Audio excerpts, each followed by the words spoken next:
Welcome back to Lead Fence Cocktails. As you can see, I'm on the couch and that means gin review.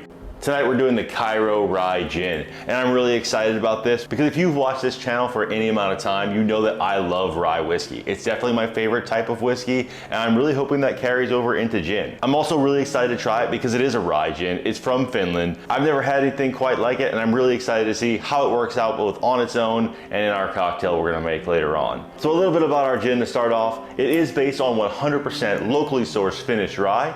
It's about 46% by volume or 92 proof. It's made with 13 different botanicals, the main being juniper with also some cardamom, angelica root, and cranberries, I think, among them. I don't know, there's some other stuff. And I'm really excited to try it again because a rye spice in some gin could really be game changing for me in the gin cocktails that I enjoy, especially the stirred ones. So let's go ahead, not waste any time, let's try out this gin. All right, we've got it poured. Let's see how it smells. On the nose, I'm getting a high amount of ethanol with some juniper. I'm not really catching any of the other botanicals so far off the nose, and definitely no citrus like I usually look for in gin, but I'm excited to try it, so here we go. So this is definitely a very juniper forward gin. Unlike a lot of the gins that I try that are more citrus forward and juniper backed, this one is straight up juniper up front. It's coming for you.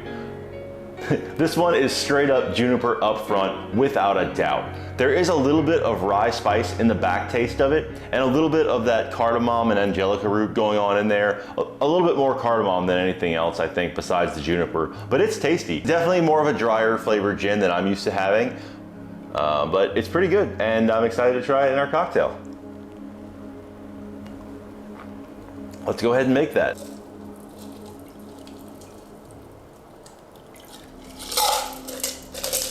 All right, as always, we've got our gimlet, 2 ounces of gin, 3/4 of an ounce of lime juice, 1/2 ounce of rich simple syrup. Let's try it out. In a gimlet, this is way different than any of the gin that I've tried on this channel. This has a much drier and stronger taste to it, which honestly I kind of like.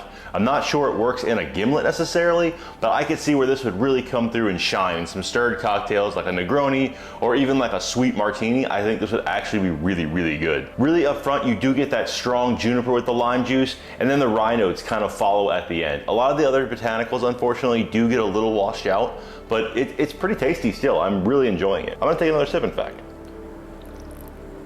Even though this gin doesn't really work out perfectly in the gimlet, I still think this is a great cocktail to try gins and showcase them, because I try it straight, I get a really good sense of the gin, and then in the gimlet, it really has to stand up to lime juice and that rich syrup, and it really tends to show whether it's gonna mix well in what kind of drink. And I really do think this is gonna work out great in some stirred cocktails. So I forgot to mention this earlier about this gin, but it is about $30 for a 500 milliliter bottle. So it's a little bit less than a normal size bottle, and a little bit more money. So it's definitely not a cheaper gin. It's more on the boutique side, and so it's gonna be more expensive, but it's okay. It's really tasty. I'm looking forward to seeing how it goes with other cocktails. So let's definitely stay tuned for those, because I definitely see a sweet martini in the future for this gin. If you liked the video, please like and subscribe. Let me know if you got any other gins you'd like me to review on the channel, and I'll see if I can get my hands on it. So cheers, have a great day, and thanks for watching.